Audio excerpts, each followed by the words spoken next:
Look, I'm not here to critique anyone else. I'm here to speak it for myself, and you've heard from others this morning, who are standing behind me, about our views about our friends and allies.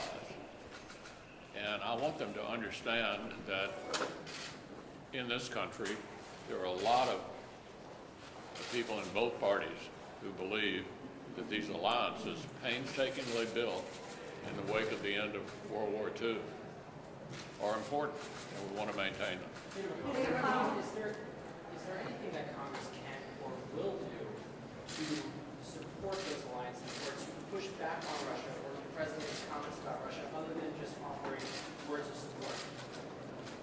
Well, I mean, there's some possibilities. Senator Rubio, for example, has got a bill that targets the 2018 election cycle we're right in now, with, as I understand it, potential penalties if the Russians do it again. So yeah, there's a possibility that we may well take up legislation related to this. In the meantime, I think the Russians need to know that there are a lot of us who fully understand what happened in 2016, and it really better not happen again in 2018. On trade.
Hi. Where's our colleague Loftus here from the Republican Committee? Is he not around these days? Guy used to be here. Yeah. Maybe he's on vacation. I haven't seen him for a couple of weeks. Huh. Yeah. We're trying to cook up a little project. I'll talk to him later. Okay.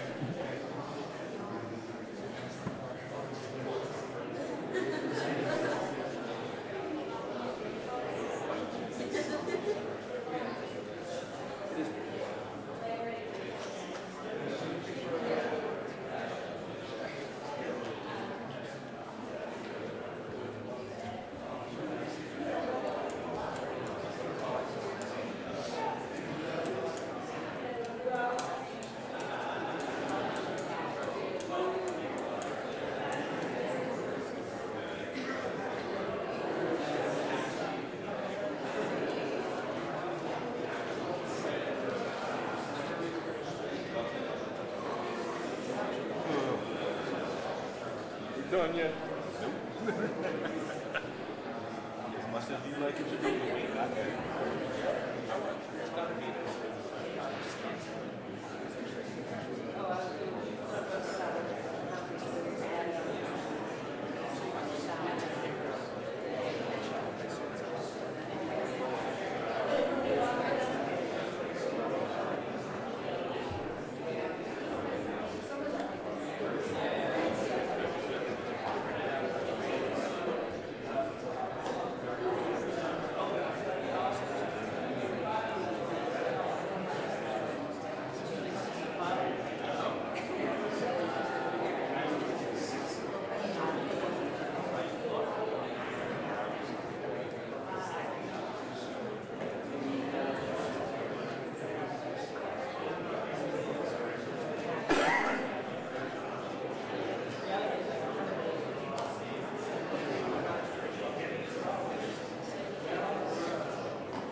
Okay.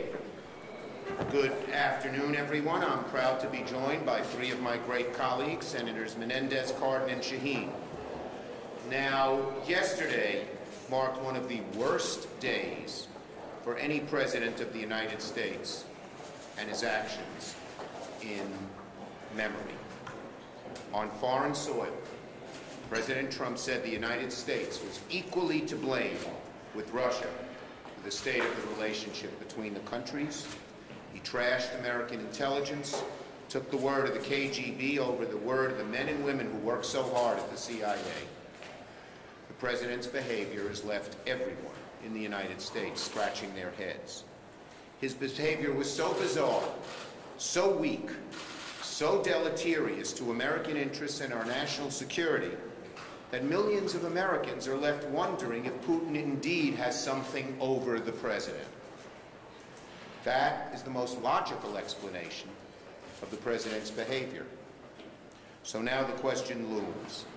What will the Senate do in response? Republicans seem to be shrugging their shoulders, some of them, claiming they've done all they can. Statements are not enough.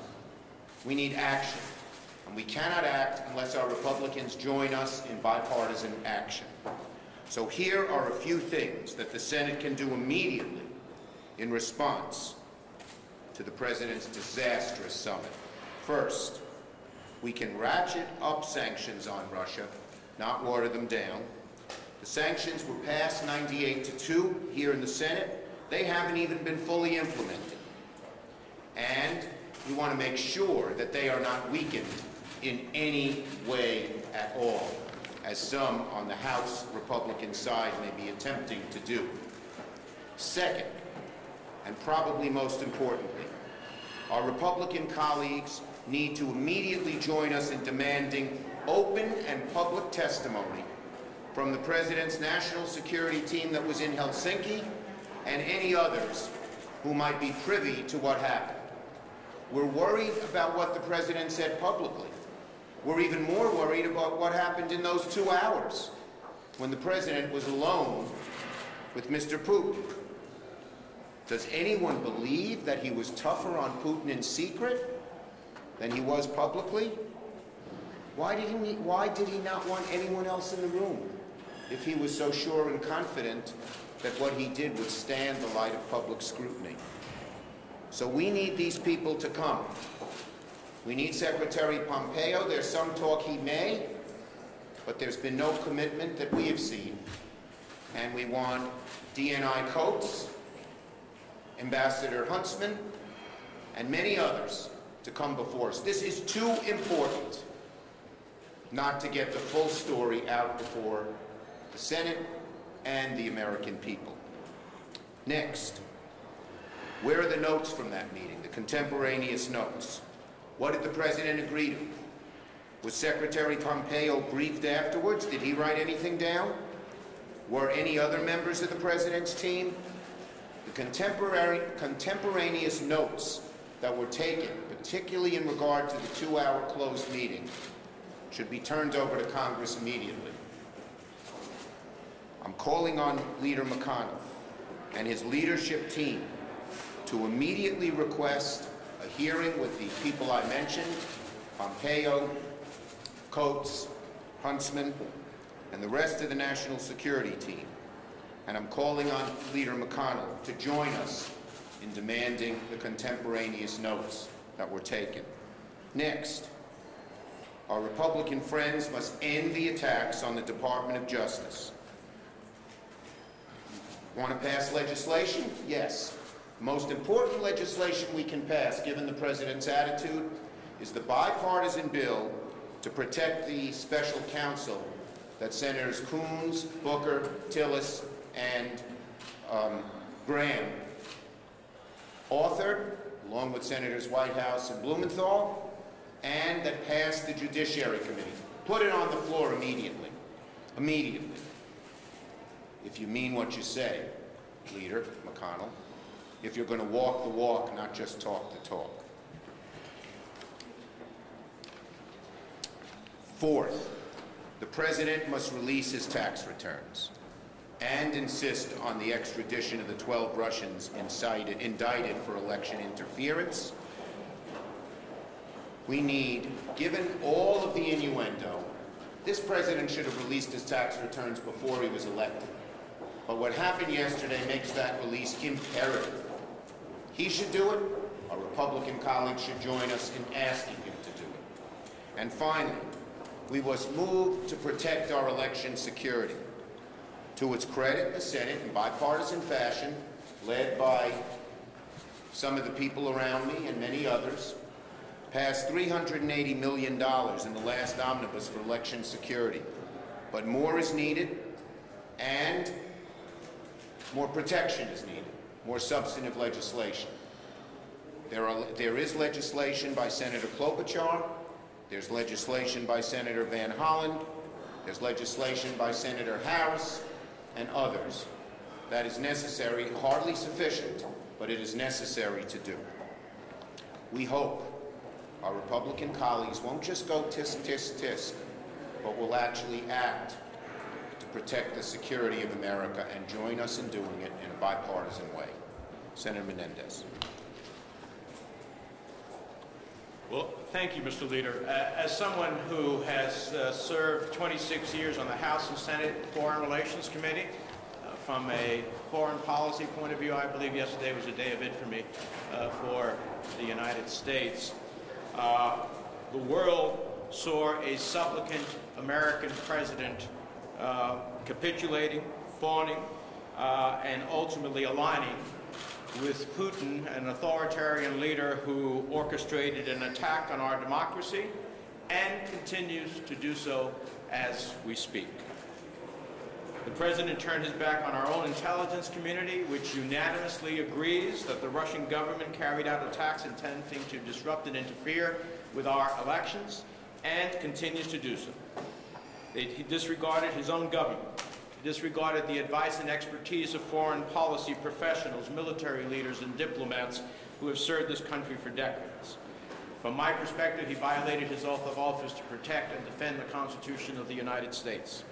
And his comments belie any justifiable explanation for someone who seeks to uphold American ideals, advance American interests, and protect America's security. To suggest that it was a great offer for President Putin to send Russian intelligence officers to cooperate in an investigation when they are the perpetrators of the crime is beyond belief. And so I have to ask my Republican colleagues, is the price of siding with Putin and against our own democracy worth a domestic agenda of tax cut and a Supreme Court nominee? Or are you going to exhibit the patriotism that's called for at this time? We as a nation must know exactly what the president discussed and what he may have promised to President Putin. The American people have a right to know, and President Putin and his government are wasting no time capitalizing on yesterday's meeting and using it to advance their national interests. We cannot afford to be blindsided or outmaneuvered. Today, the Russian Ministry of Defense publicly stated that it was preparing to start implementing an agreement that the president apparently struck in Helsinki with President Putin, an agreement that neither the Congress nor the American people have been informed about. So on the Senate Foreign Relations Committee, we want to know these answers to these questions. What specific topics did you discuss? What were the suggestions that President Putin made to you? Did you discuss any changes to international security agreements, and if so, what are they? Did you advocate for the extradition of the 12 Russian intelligence officers indicted last Friday? Did you make any commitments about the U.S. role regarding Syria? Did you press Russia to return to compliance with the INF Treaty and halt its nuclear threats against Europe? Did you discuss U.S. sanctions on Russia, including CAATSA sanctions? And if so, what did you agree to? Did you call upon President Putin to withdraw from Crimea and eastern Ukraine so that those are returned to the sovereign government of Ukraine?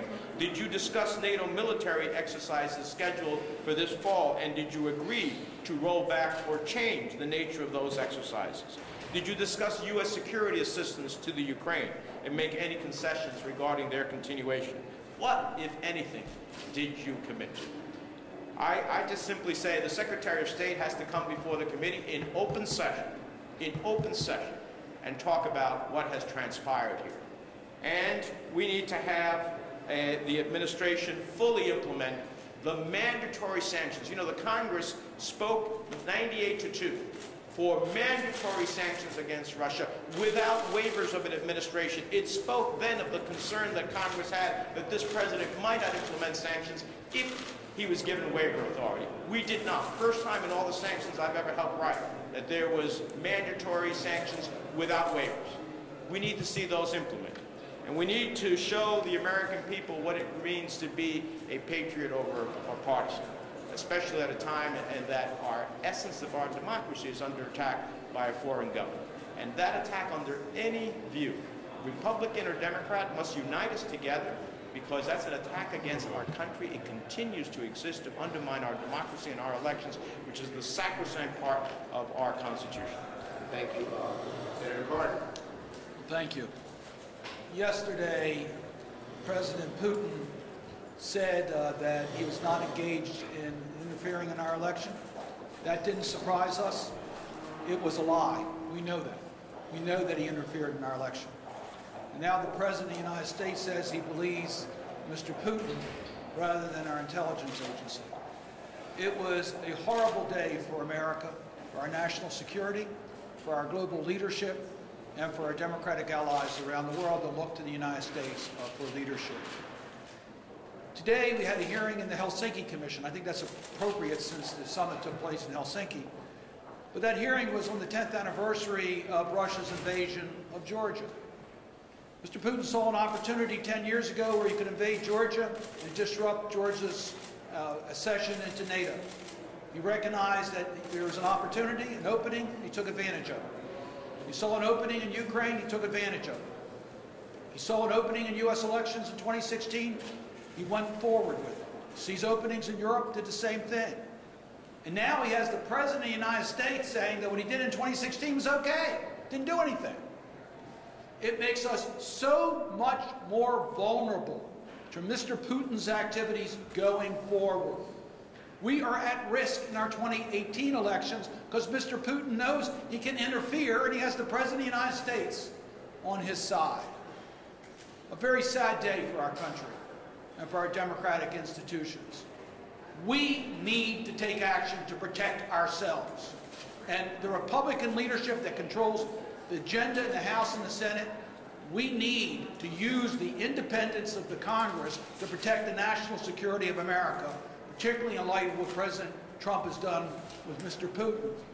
That means our committees have to be actively engaged in oversight hearings, bringing in the key people to understand exactly what happened. Senator Menendez raises a lot of questions that we need the answers to.